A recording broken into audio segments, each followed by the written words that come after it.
a graça e a paz do Senhor estejam sobre nós. Amém?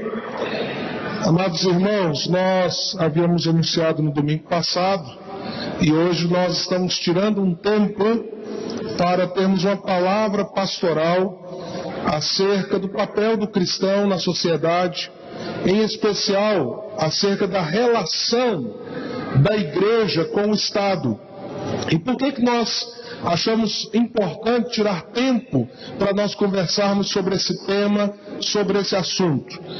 Porque nós estamos num período de mudanças profundas e importantes no país. Algumas com certeza são mudanças positivas, outras são mudanças perigosas, e todos nós somos afetados. A Bíblia diz para a gente orar pelo país da gente, porque se o país da gente estiver em paz, nós estamos em paz. Se o país prospera, a gente prospera. Então observe que qualquer pessoa, independente dela ter, diríamos assim, fé cristã ou não ter fé cristã, ela é afetada pelas decisões que a sua nação toma, pelos rumos que o seu país toma. Evidentemente também, todo cidadão tem um papel. E nós estamos vivendo um momento em que, se nós como igreja não entendermos o nosso papel, nós corremos ou o risco de um relacionamento perigoso com o Estado, ou então o risco da omissão. Nessa noite, nós vamos gastar um pouco de tempo, vamos parar para pensar a respeito dessa realidade que envolve a todos nós, como nós devemos encarar essa relação nossa com o poder público, em especial diante das eleições que vêm aí, e como eu já disse, desse momento importante para a nação. Antes, contudo, da gente entrar aqui no slide e começar a pensar nessas coisas, eu queria que nós lêssemos uma porção da Escritura. Mateus capítulo 20, a partir do verso 20, e eu queria que você entendesse o ambiente desse texto. O ministério de Jesus já está chegando mais ao final. Os seus discípulos tinham expectativas quanto ao que seria o reino de Deus. A maioria dos discípulos achavam que a vinda do reino através de Jesus incluía um elemento político. Eles esperavam que Jesus derrubasse o poder romano, reestabelecesse o governo e a autoridade de Israel, e com isso que Jesus fosse um rei literal, que ele então tomasse a política, o governo de Israel, através do seu poder, da sua autoridade.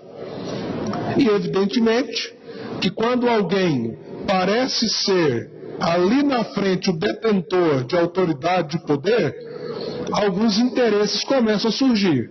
Então o texto que nós estamos lendo, vamos ler, é um texto que está nesse ambiente. Os discípulos, de um lado, acham que quando Jesus se refere ao reino de Deus, existe um elemento de governo imediato, político. Jesus vai entrar em Jerusalém, vai derrotar os romanos e vai estabelecer o governo de volta de Israel, literal, entre os judeus. Do outro, a gente começa a ver alguns elementos de interesse à medida que eles entendem que isso está para acontecer. Vamos ler então o texto? Mateus capítulo 20, a partir do verso 20, diz assim: Então aproximou-se de Jesus a mãe dos filhos de Zebedeu com seus filhos, e prostrando-se, fez-lhe um pedido. O que você quer? Perguntou ele. Ela respondeu: Declara que no teu reino, estes meus 2 filhos se assentarão, um à tua direita e o outro à tua esquerda. Olha o pedido dela. Pergunta ela, está pensando no reino eterno de Cristo? Ela está pensando que daqui a pouco Jesus está sentado num trono em Jerusalém, e ela está pedindo só 2 coisinhas: Ministério da Fazenda e Casa Civil. Só todos os 2 filhos nessas 2 áreas, está bom demais, Senhor. Eu vou ficar contente. Vamos continuar lendo o texto. Disse-lhe Jesus: Vocês não sabem o que estão pedindo. Podem vocês beber o cálice que eu vou beber? Podemos, responderam eles. Jesus lhes disse: certamente vocês beberão do meu cálice, mas o assentar-se à minha direita ou à minha esquerda não cabe a mim conceder. Esses lugares pertencem àqueles para quem foram preparados por meu Pai. E a gente começa a ver aqui uma distinção de percepção do que é reino na cabeça de Jesus, reino de Deus, e o que é reino na mentalidade dos discípulos. Quando os outros 10 ouviram isso, ficaram indignados com os 2 irmãos. Política nunca é fácil, né, pessoal? Agora já tem um problema aqui de projeto de poder. Os outros 10 ficaram indignados com os 2 que queriam os lugares de proeminência. Jesus os chamou e disse: vocês sabem que os governantes das nações as dominam, e as pessoas importantes exercem poder sobre elas. Não será assim entre vocês. Pelo contrário, quem quiser tornar-se importante entre vocês, deverá ser servo. E quem quiser ser o primeiro, deverá ser o que, gente? Escravo. Eu fico pensando na cara dos discípulos com essa resposta de Jesus. Como filho do homem, que não veio para ser servido, mas para servir e dar a sua vida em resgate por muitos. Então, antes da gente continuar, vamos orar? Vamos pedir que o Senhor nos guie nessa reflexão, que Ele fale conosco, que não deixe de ser algo muito bom para desafiar você como pessoa, um momento para você também crescer, ampliar a sua percepção dos valores de Deus nessa área, e isso te abençoar também na sua vida pessoal. Vamos orar. Deus, te louvamos, porque existe uma outra mente, uma outra percepção, existe um outro olhar, existe uma outra possibilidade. Existe, Senhor, de fato, uma realidade que transcende os interesses. Há situações, ó Pai, onde os interesses pessoais sempre são colocados em primeiro lugar. E te louvamos porque, se queremos nos conectar com essa visão, com esse coração, com essa atitude para com a sociedade e para com as pessoas, nós encontramos isso no Senhor, no Teu reino, na Tua palavra.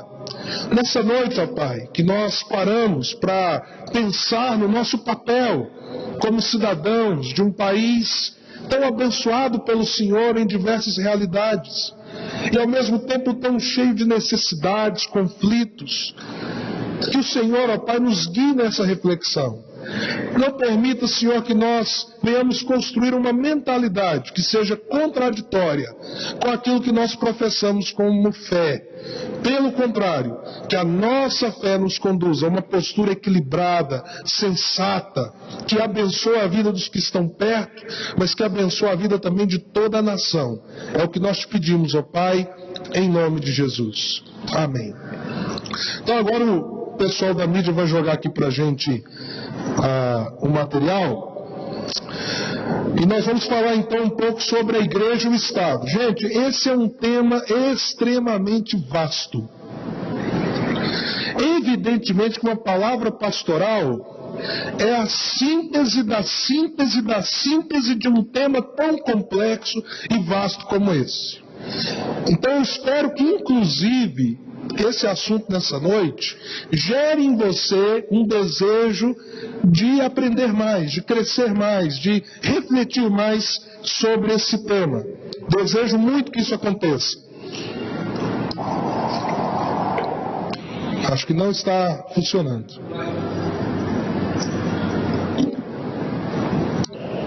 Qualquer coisa vocês vão passando aí para mim.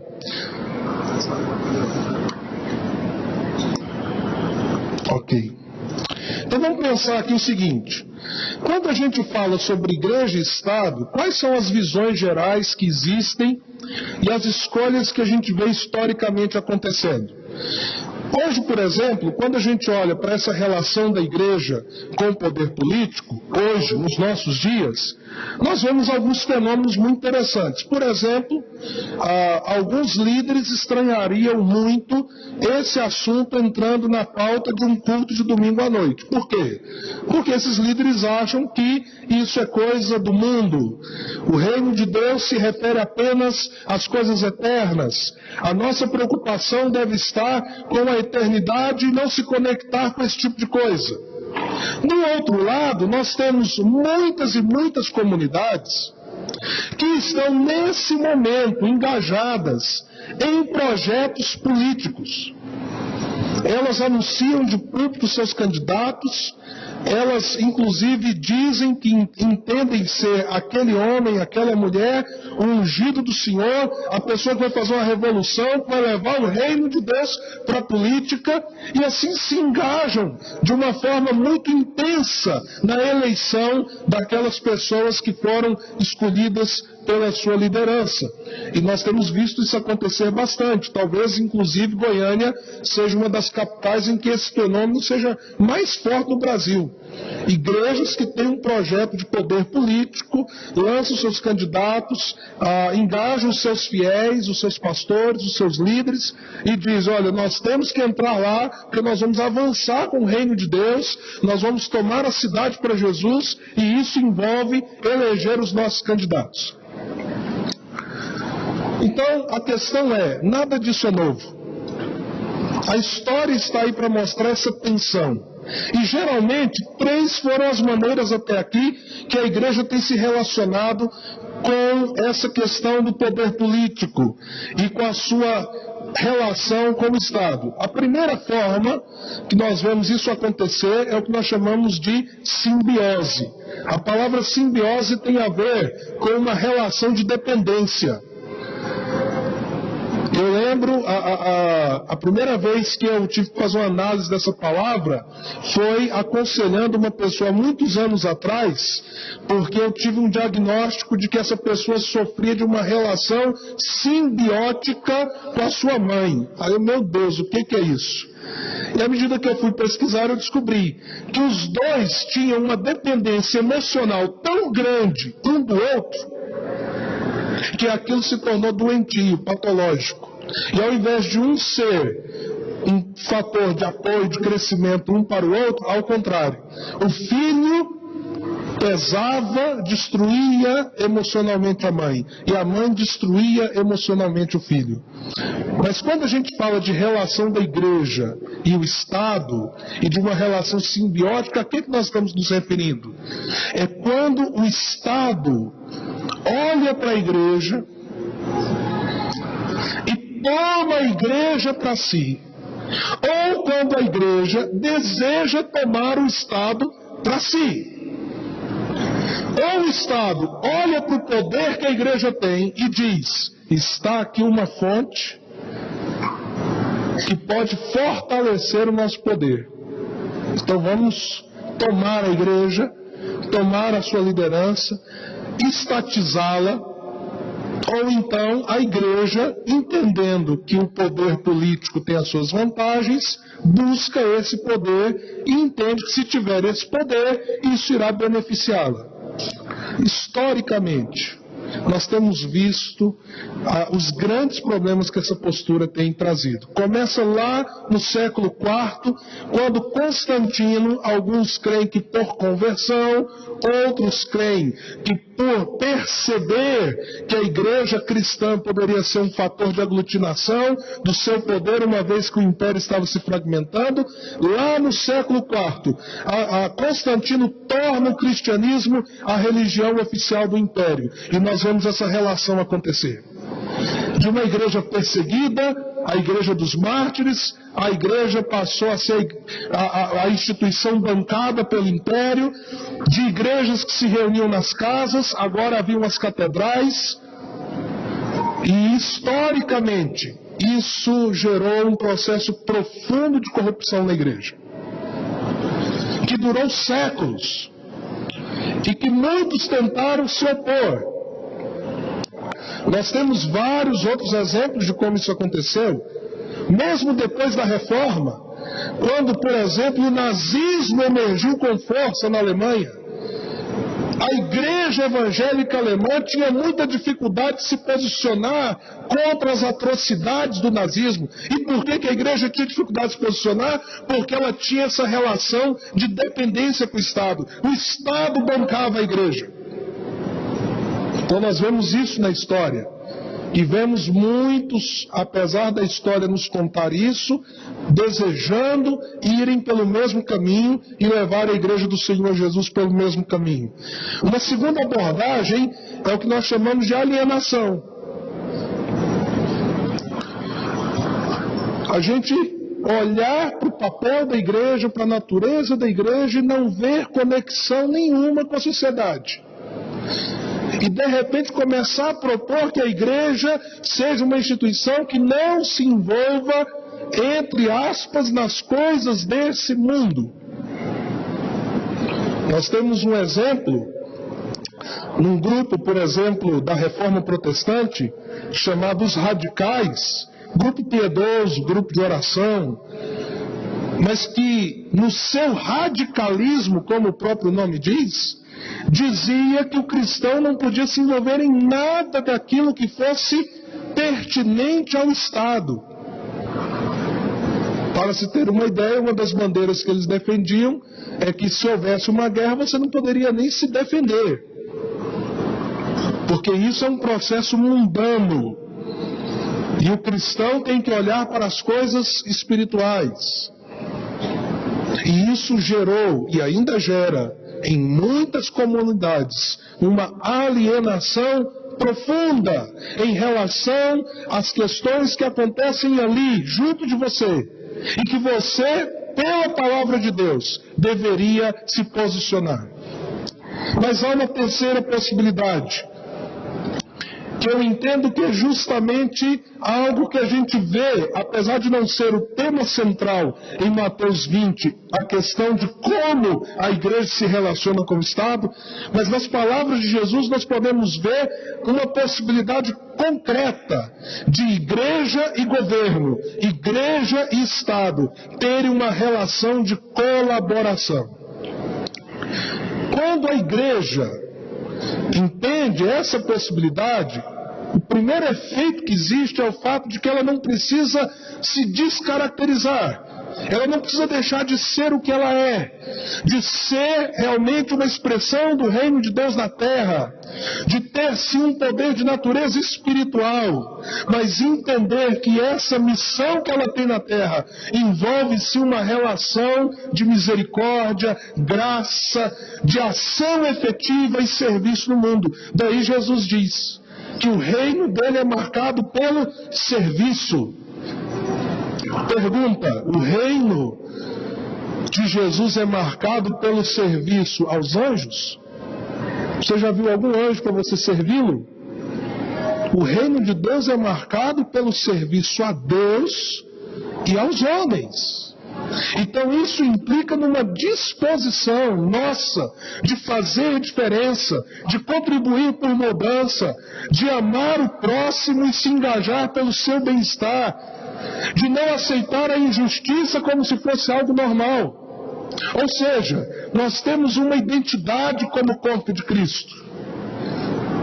E não desejamos uma relação de dependência com o Estado que amanhã nos custe a autoridade da voz profética. Ao mesmo tempo, não estamos nos alienando em relação ao outro, à cidade. A palavra de Deus diz que os filhos daqueles que amam a Deus vão reconstruir as cidades arruinadas. Como eles farão isso se eles não têm um coração de servir o mundo ao qual eles vivem? Então a igreja tem sofrido ao longo dos anos, ora pela sua mistura com o Estado, mistura perigosa, ora com a sua alienação quanto às grandes questões que afligem o ser humano. Então nós precisamos resgatar um papel nosso de contribuição, de colaboração, onde nós sabemos quem somos e onde o Estado também sabe quem nós somos em relação a ele. Por isso eu queria avançar. Então, nessa visão colaborativa, qual é o papel da igreja em relação ao Estado, ao governo? Quando eu digo aqui Estado, essa palavra sintetiza várias esferas de poder, sejam elas municipal, estadual ou federal. Primeiro, nosso papel para com o Estado, para com o poder, é exercer o nosso papel sacerdotal, intercedendo por aqueles que exercem autoridade, por aqueles que exercem poder. E aqui eu queria já começar dizendo algo muito sério. A nossa sociedade, ela possui uma crítica muitas vezes ácida, altamente destrutiva, inclusive levando para o campo pessoal em relação às autoridades, e sutilmente nós achamos que temos o direito de ir pelo mesmo caminho. Ora, se você não preserva nem a dignidade da pessoa que está lá, independente dos atos que ele comete, e você faz coro com uma sociedade que a única coisa que tem a dizer é uma crítica ácida e destrutiva e nada mais, como é que você para orar por essas pessoas? Na verdade, se nós parássemos hoje para fazermos uma autocrítica, qual foi a última vez que nós oramos pelo país e os seus governantes? Mas talvez você perceba com muita clareza qual foi a última vez que você falou mal dos políticos e dos governantes. Veja, existe uma crítica necessária, que é parte do exercício da nossa cidadania. Mas a maldade do coração humano também se manifesta na incapacidade de tratar essa crítica de uma maneira respeitosa e sábia. Nós não apenas precisamos rever isso, como cabe a nós, cabe à igreja, papel dado por Deus, dobrar o joelho em função do país, colocar a nação diante de Deus e pedir a Deus que tenha misericórdia dos governantes que estão lá no poder, para que eles exerçam um papel que Deus confia a eles também. Ao mesmo tempo, que à medida que seja necessária a intervenção do próprio Estado diante da corrupção, que ele faça isso, que a igreja clame por isso, que a igreja defenda isso, mas que a igreja não nivele o seu discurso. E quando eu estou falando igreja, estou falando de mim e de você. Não nivele o seu discurso aquilo que nós temos visto nos fóruns, nos blogs e nos outros lugares, que inclusive destrói a imagem do outro, não verifica a informação e simplesmente se nega a qualquer atitude construtiva para com aqueles que exercem poder. Papel da igreja, orar. Papel da igreja, exercer o seu papel profético, denunciando a injustiça e proclamando uma cultura de paz em favor da vida. Nós temos esse papel. E aqui entra uma escolha muito importante que nós vamos fazer, que é a escolha das pessoas que estão nos parlamentos, que estão criando leis. A gente vê cada coisa absurda. Hoje mesmo um irmão comentou comigo, um candidato, que ele mesmo está dizendo, eu não presto, eu sou bandido e eu estou querendo ser eleito para a melhoria da minha família. Aí você diz assim, mas não é possível, um cara desse não tem nenhum voto. O irmão que me contou isso disse assim, e eu conversei com uma pessoa instruída que disse que vai votar nele, que disse assim, já que pelo menos ele diz que é bandido, eu já sei que ele é.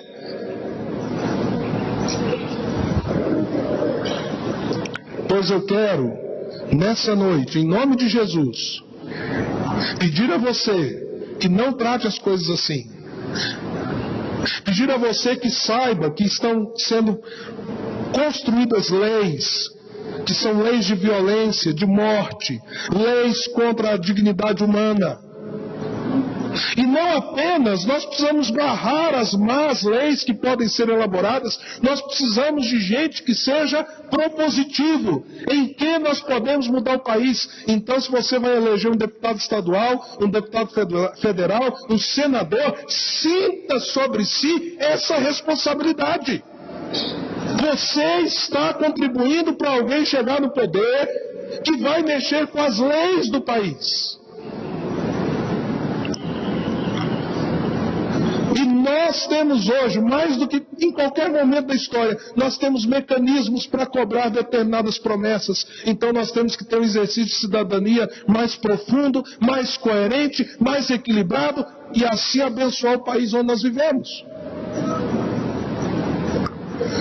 Oh, irmão, volta aqui no fulano, ele é meu parente, é lá da minha cidade, né? Dá uma forcinha aí. Mas o que aquela pessoa que vai estar lá pensa a respeito das questões que são importantes para o país, para você como cristão e assim por diante? Você nem sabe. Aí você vai votar porque ele é da cidade, lá do fulano, é o seu amigo.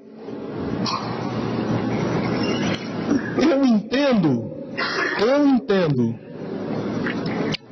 Um não cristão às vezes agir assim, mas eu não consigo conceber que nós cristãos possamos tratar algo tão sério dessa maneira.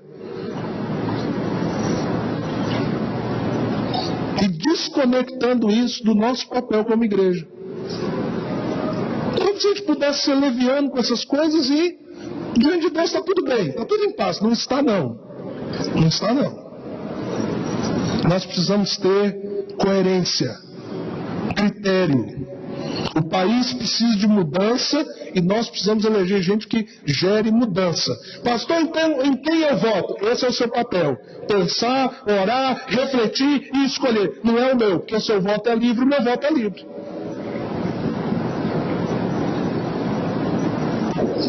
Não é papel de um líder cristão dizer para você tem que votar em fulano. É o papel orientar biblicamente. Agora, do mesmo jeito que você tem a liberdade de pensar e fazer suas escolhas e até compartilhar com as pessoas, qualquer líder também tem. Usar o púlpito de uma igreja para dizer em quem as pessoas devem votar, isso é incoerente. Mas ensinar as pessoas que elas têm uma responsabilidade diante de Deus como igreja, nós precisamos dizer isso, e é o que nós estamos tentando fazer nessa noite. Nós também temos um papel pastoral. Lembra que aqui a proposta é uma proposta de colaboração? Nós temos um papel pastoral, cooperando junto com o Estado no cuidado dos aflitos desse mundo. Isso a igreja pode e deve fazer. E existem bons exemplos disso acontecendo. Eu tive a oportunidade de visitar o projeto que Edmel Williams desenvolve lá no Morro Dona Marta. É a igreja presente lá. É a igreja cuidando de crianças que estavam sendo vitimadas pelo tráfico.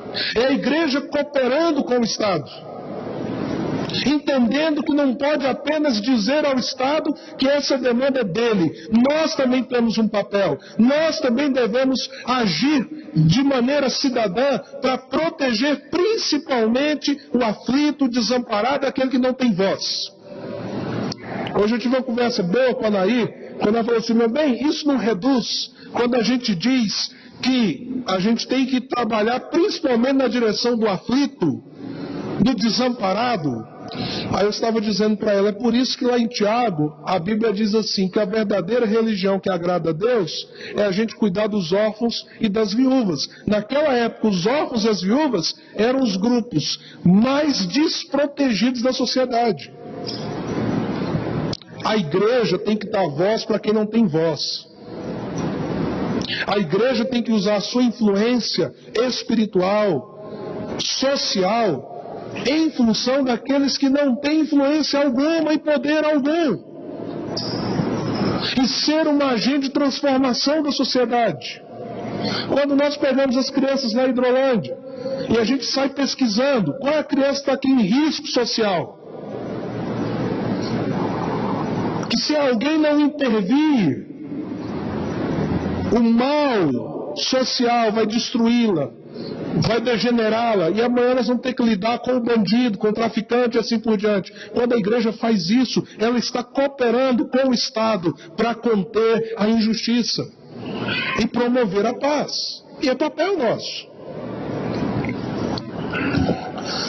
Manifestar os valores do reino de Deus através da sua participação democrática nas discussões e elaborações de políticas públicas justas e eficazes. Ou seja, onde a igreja puder entrar para contribuir com a discussão, com a reflexão, com a elaboração de políticas, uma vez que ela é parte da sociedade, que ela esteja presente. Existem conselhos em várias áreas. Existe o conselho de saúde, existe o conselho da infância e adolescência, tanto no âmbito municipal, estadual, federal. Existem órgãos para ouvir a sociedade, existem audiências públicas em torno de temas importantes. A igreja precisa estar lá para cooperar com a reflexão, com o pensamento, para ajudar a construir uma mentalidade nova, sem que isso envolva cargos, recursos, sem que isso envolva o telhado para a construção da igreja lá no bairro tal, o caminhão de areia para não sei aonde. Não, a igreja serve. O maior é o que serve. Então, se nós queremos ter uma voz de autoridade que vem de Deus primeiro, nós precisamos servir. Nós vamos servir. Numa visão colaborativa, tudo bem, isso é papel da igreja. Agora a pergunta é, se é colaboração, se é cooperação, qual é o papel do Estado com a igreja? Será que o Estado, o poder, tem um papel para conosco? Tem sim. Tem sim. Primeiro, garantir a liberdade de fé e culto, sendo um direito constitucional que deve ser plenamente resguardado. O Estado precisa resguardar esse direito dentro de uma democracia, de um Estado laico. Estado laico significa que o Brasil não tem religião oficial. Entenda isso. Mas Estado laico não significa que o Brasil é um país ateu. Significa que ele permite no seu território o culto, a fé e a expressão dessas crenças. Eu quero dar aqui um exemplo de uma atitude incoerente do meio evangélico, que teve ressonância no Brasil inteiro, que aconteceu aqui em Goiânia. Às vezes nós vemos isso aqui falando assim, é isso mesmo, o Estado tem que garantir isso, mas ele não pode garantir apenas para a igreja evangélica. E aí, quando em Goiânia foram colocadas algumas estátuas, vocês lembram disso? Lá no Vaca Brava. Estátuas da cultura afro-brasileira, ligados à visão afro-brasileira e às religiões afro-brasileiras. A crentalhada foi lá, bateu o pé. Arranca Goiânia do Senhor Jesus. Inclusive eu cheguei, um dia eu estou lá no Parque Areão, tinha um crente quase brigando com o Pai de Santo, os dois iam entrar em vias de fato. Eu cheguei, abracei ele e falei assim, que isso, meu irmão? Chega para lá, não faz um negócio desse, né? Não, é por causa de Jesus, é porque... Não, peraí. Quando Jesus desceu o sarrafo foi na igreja, não foi nos outros templos não. Na igreja ele pegou um chicote e falou assim, vocês estão fazendo do templo isso e isso. Mas não tem nenhum lugar que Jesus foi lá no culto de não sei quem quebrar a estátua dele. Então aí nós precisamos entender, é dever do Estado, se alguém perseguir a igreja, resguardar a igreja. Nós temos o direito de estar aqui nessa hora com as portas abertas cultuando a Deus. Agora, se ali embaixo tem um centro espírita, nós podemos proclamar a nossa fé para os espíritas, mas não podemos esperar que o Estado proteja a gente e persiga eles não. Aí entra a coerência que nós precisamos ter. Precisamos ser coerentes. E nesse sentido, por exemplo, quando se tenta aprovar uma lei que diz que será perseguido com pena de prisão aquele que falar, por exemplo, qualquer coisa contra a prática da homossexualidade, está quebrando isso aqui. Porque a nossa fé, a nossa crença, a palavra de Deus se pronuncia sobre isso. E nós vamos continuar falando. E se um pastor no país for preso por uma lei dessa, significa que esse princípio aqui, do papel do Estado, está sendo quebrado.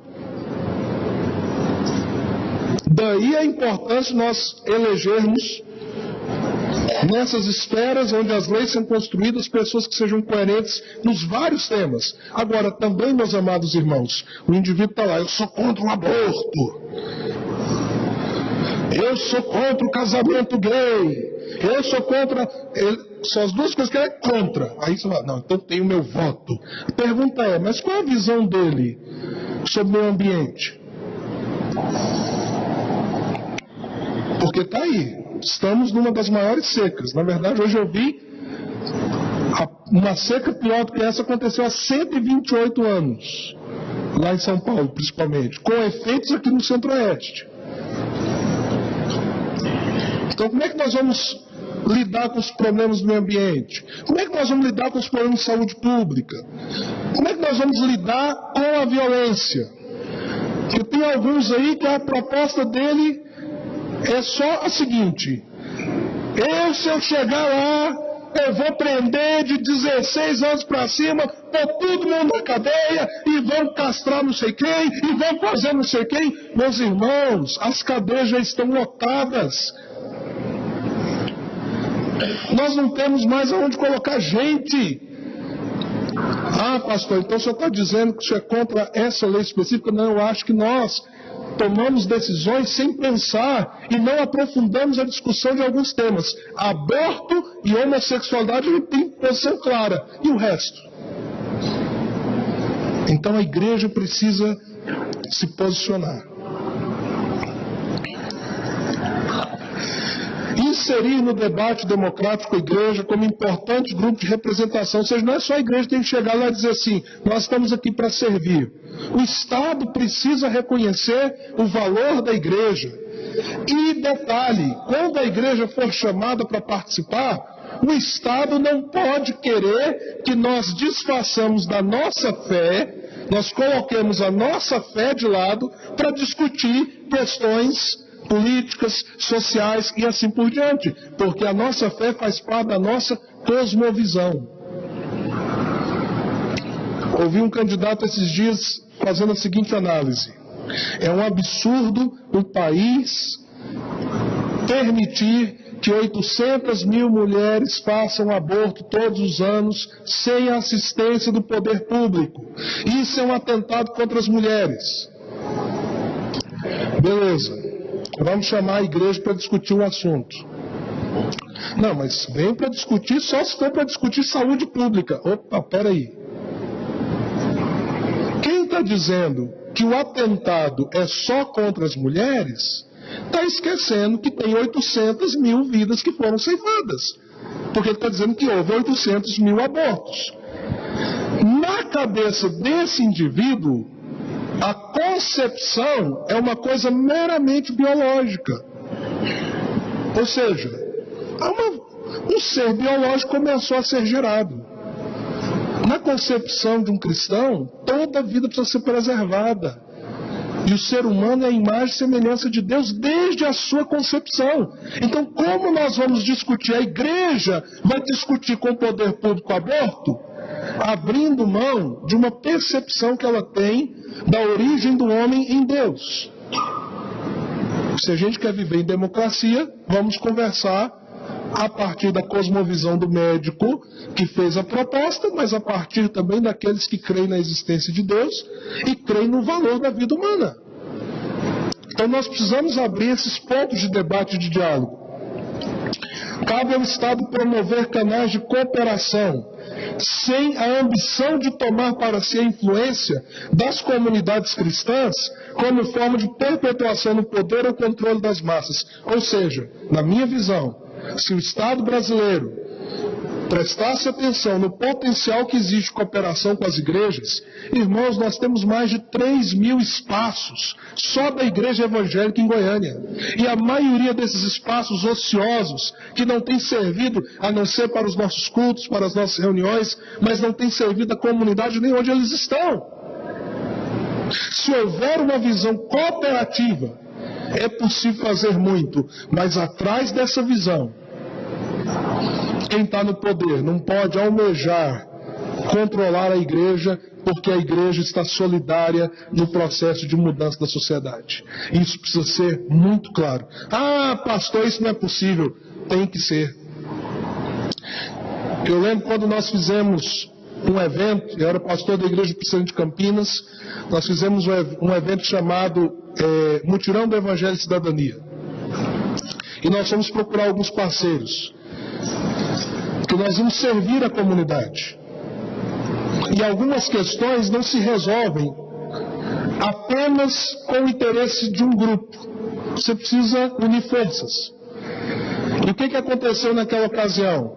Me levaram até uma pessoa, um político, que disse que gostaria de cooperar com o projeto.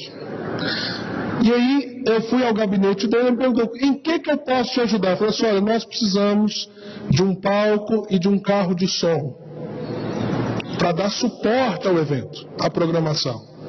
Não, pode contar comigo, eu amo esse tipo de trabalho, tal, isso é uma das minhas bases, tal. Agora, você sabe que tem uma via de mão dupla, não é? Aí eu falei assim, como assim? O que você vai fazer pela minha reeleição? Eu virei e falei assim para ele, eu achei sim que a gente tinha uma via de mão dupla. Eu e o senhor agindo juntos para beneficiar a sociedade. E a mão dupla é que a sociedade sendo beneficiada, a gente está cumprindo nosso papel. Essa mão dupla que o senhor está falando aí, comigo não. Eu agradeço, a gente vai arrumar um outro palco, arrumar um outro carro de som. Obrigado pelo tempo do senhor. De repente chega o dia do evento. A gente já tinha conseguido um outro palco maior, que eu nem vou contar o detalhe também, que foi outro desgaste, porque se eu for falar que vai demorar, mas de repente chega o povo lá, né? Ah, tá, onde que é para montar o palco? Eu, que palco? Não, porque o fulano mandou a gente montar o palco e o carro de som está aqui. Aí eu olhei o carro de som, sabe o que era? Não era aquele carrinho de som pequeno, não. Era um trio elétrico. Aí eu falei assim, eu tenho como falar com o assessor dele ou com ele?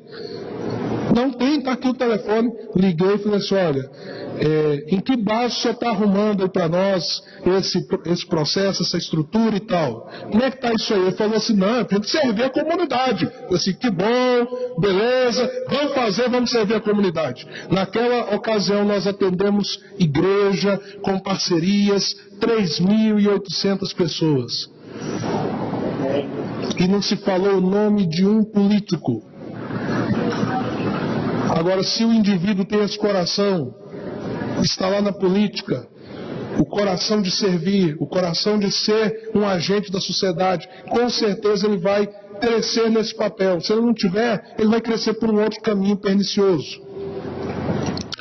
Para a gente terminar, algumas implicações práticas. Primeiro, os cristãos devem orar por seus governantes e exercer a misericórdia e a justiça através da sua cidadania.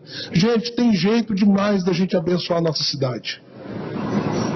Tem jeito demais de nós fazermos a diferença. Primeiro orando, nós precisamos orar. Nós vamos orar para Deus intervir no nosso país. Nós vamos orar pelo problema da violência que tem dizimado milhares de vidas e a maioria jovens, meninos e meninas. Nós temos que orar para que Deus levante gente com um coração diferente da nação. E nós temos que fazer alguma coisa também. Precisamos abençoar. Como igreja, o que nós podemos fazer a partir da comunidade? Mas também não é só a partir daqui não, às vezes lá perto da gente tem uma entidade, uma instituição, que você poderia dedicar 1 hora da sua semana como voluntário, abençoar um monte de gente, fazer diferença para alguém. Ou tem uma criança que a mãe trabalha o dia inteiro, não tem tempo para olhá-la, não tem tempo para cuidá-la. Você poderia, por exemplo, dizer para a mãe: você quer que eu te ajude com as tarefas de casa? Uma criança, você tem ideia do que isso vai representar lá no futuro? Os nossos pequenos, micro, médios empresários, podemos ter uma cultura que também nos engaje na transformação da vida de algumas pessoas. Nós podemos fazer muito, gente. Muito. Está aí o Espaço Luz. Foi feita agora a ordem de dar utilidade.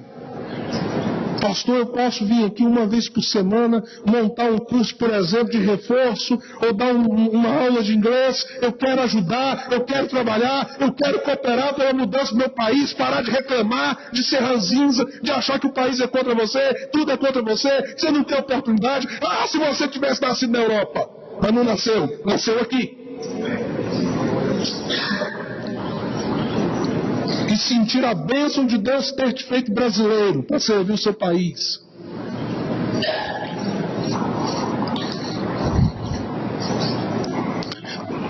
Os cristãos, nós devemos votar com profunda consciência de responsabilidade diante de Deus e pelo nosso país. Vote como se você estivesse votando pela nação inteira. É só meu voto no meio de tantos outros. Mas você não responde pela decisão de mais ninguém a não ser a sua. Você já parou para pensar nisso? Você não responde pelos outros diante do Senhor. Pastor, o que Deus tem a ver com isso? Bom, eu vou ter que começar tudo de novo.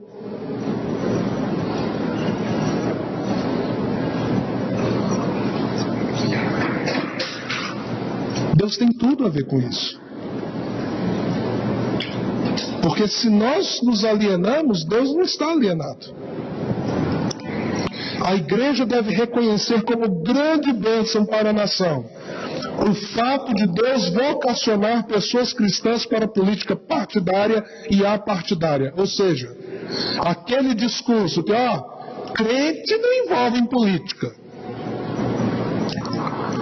Bom, tem muitos que se dizem crente, não são cristãos verdadeiros, veem na igreja uma grande oportunidade e se envolvem com política. Agora eu creio que Deus haverá de levantar, como é possível que Ele já esteja levantando, cristãos sinceros, que Ele mesmo vocacionou e que poderão fazer diferença. Agora, seja muito criterioso, porque você conduzir um falso cristão ao poder, depois contra a igreja. Então não é porque o indivíduo diz ser cristão. Pastor, mas então como é que eu faço? Olha a história, olha a biografia, olha a origem, perceba as escolhas que têm sido feitas no decorrer da vida daquela pessoa, e aí você vai construir uma percepção. Se lá na frente essa pessoa pisar na bola, mas você tem consciência que foi criterioso, amém. Significa que também aquele slogan, crente só vota em crente é verdadeiro? Também não. Porque você precisa de gente que desenvolva políticas públicas corretas. E Deus não levanta só gente crente. E se você não acha em meio aos cristãos alguém que você possa depositar esse ato de confiança, procure entre os não cristãos. Aquele que identifica propostas claras que sejam importantes para a nação, para o país e que não choquem com o seu princípio de fé. Mas é evidente, Provérbios nos diz assim, que quando o justo, o temente a Deus governa, o povo prospera. Mas quando o ímpio chega no poder, o homem, o ser humano, amarga.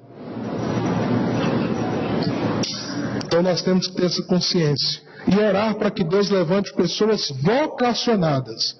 Pastor, mas é duro. É duro um crente chegar lá e fazer o papel dele. É duro, mas irmãos, onde há mais trevas é que é mais necessário a luz de Jesus brilhar. Nós temos que orar para Deus levantar pessoas que amam o reino dele e que têm os valores dele para governar a nação, para fazer as leis da nação. E não é só o cristão que vai ser beneficiado, não. É todo o povo. Porque quando o justo governa, o povo se alegra. Por último, a igreja não pode render-se a um projeto de poder político estatal. Não confundamos o reino de Deus com os projetos políticos passageiros. Jesus abençoou as multidões, serviu as pessoas do seu tempo, mas nunca considerou sentar-se no trono de Israel. Porque ele dizia, o meu reino não é deste mundo, no sentido de apontar que o reino transcende essas coisas. Então, se alguém diz assim, nós precisamos levar o reino de Deus, você acha que isso não acontece? Eu já ouvi isso da boca de um líder na cidade, de um pastor, chegar e dizer assim, esse é o ungido do Senhor. E o reino de Deus vai entrar lá em tal lugar. E nós vamos governar a terra. Meus amados irmãos, é Constantino saindo do túmulo e querendo tomar a igreja para si novamente. Nós precisamos ter uma postura muito séria. Nós devemos gerar meios de cooperação com ênfase nos aflitos e necessitados e desamparados, como eu disse. A igreja não pode só reclamar. A igreja não pode só chegar para o Estado e dizer assim, olha, vocês não cuidam do povo. A igreja precisa dizer assim, nós somos solidários como cristãos, as grandes demandas da cidade, do país, e nós queremos ser uma bênção. Como nós podemos fazer diferença?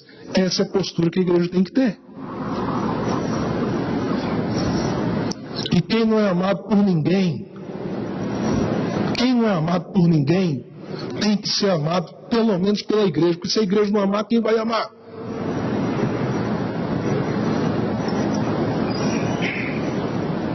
Nós precisamos entender o nosso papel.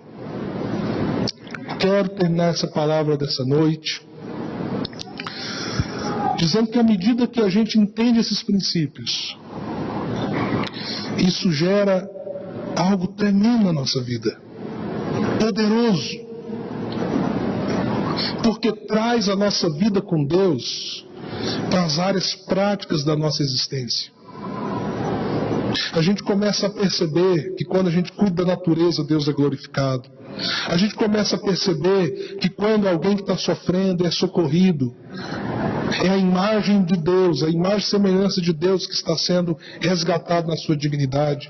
A gente começa a perceber como Deus ama a criança, quando Jesus diz assim, ai daquele que fizer perecer um desses pequeninos. Imagina quando Deus olha para a pedofilia que está acontecendo nos nossos dias, porque Jesus disse, ai daqueles que fizer ou tirar a inocência de um desses pequeninos. Você já viu Jesus aconselhar alguém a se suicidar? Pois nesse momento ele deu esse conselho. Ele falou que era melhor ter amarrado uma pedra de moinho no pescoço e ter se jogado no mar antes de fazer uma coisa dessa.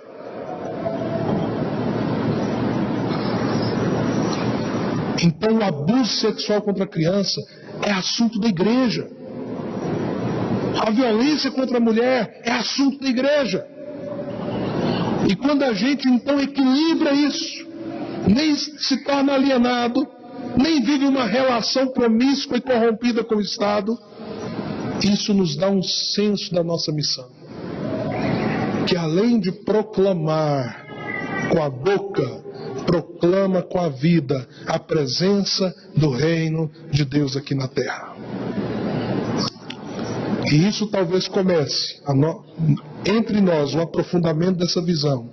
Nessa noite você decidindo levar muito a sério o processo eleitoral que está chegando.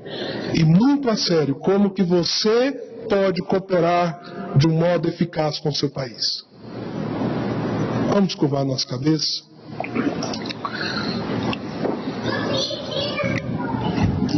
Eu queria queria que nós tirássemos um momento de oração pela nação, diante disso tudo que nós ouvimos nessa noite.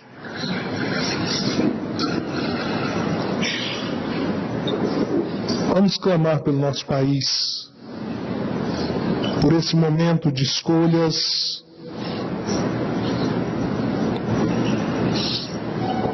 Ore diante de Deus, Senhor.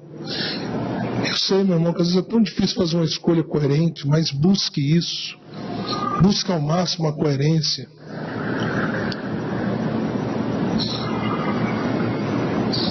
Vamos pedir a Deus para Deus levantar pessoas justas para governar a nação.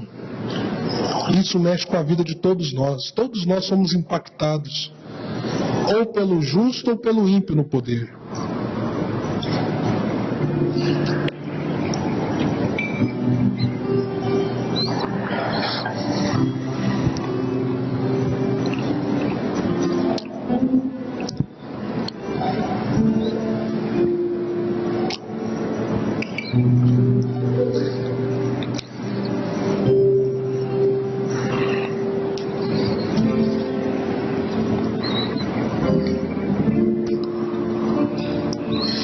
Senhor, essa noite que nós paramos para pensar, refletir de uma maneira pastoral sobre essa conexão entre igreja e Estado, o papel da igreja, o papel do Estado, nosso papel como indivíduos na promoção das transformações. Deus, nós queremos primeiro dizer que nós nos sujeitamos ao Senhor. O Senhor é o nosso Rei Supremo, o Senhor é o Rei acima de todos os reis. A Ti nos entregamos, ó Pai, e rendemos também as questões que falamos nessa noite ao Teu governo e pedimos a Tua intervenção sobre a nossa nação. Senhor, muda a realidade do nosso povo. Há tanta coisa que precisa acontecer, ó Pai. Coisas que ferem o Teu coração, porque o Senhor é Deus bom, cheio de misericórdia e graça. Deus, não permita que nós acomodemos com o mal à nossa volta, mas que a gente se desperte no papel que o Senhor nos deu. Deus, nos ajuda a amar quem não tem tido amor, nos ajude a ajudar quem não tem tido ajuda, nos ajude a ser voz para quem não tem voz, Senhor. Conduz no próximo dia 5 de outubro essas eleições. Que o nosso povo aprenda, à medida que caminha, com erros e acertos, mas que ele cresça em consciência do seu papel. E que o Senhor ajude a igreja brasileira a ser um profundo agente de transformação no meio da sociedade, ao invés de ser mais um elemento que coopera com aquilo que é corrupto e desonesto. Faz isso na nossa história, Senhor. Em nome de Jesus. Amém.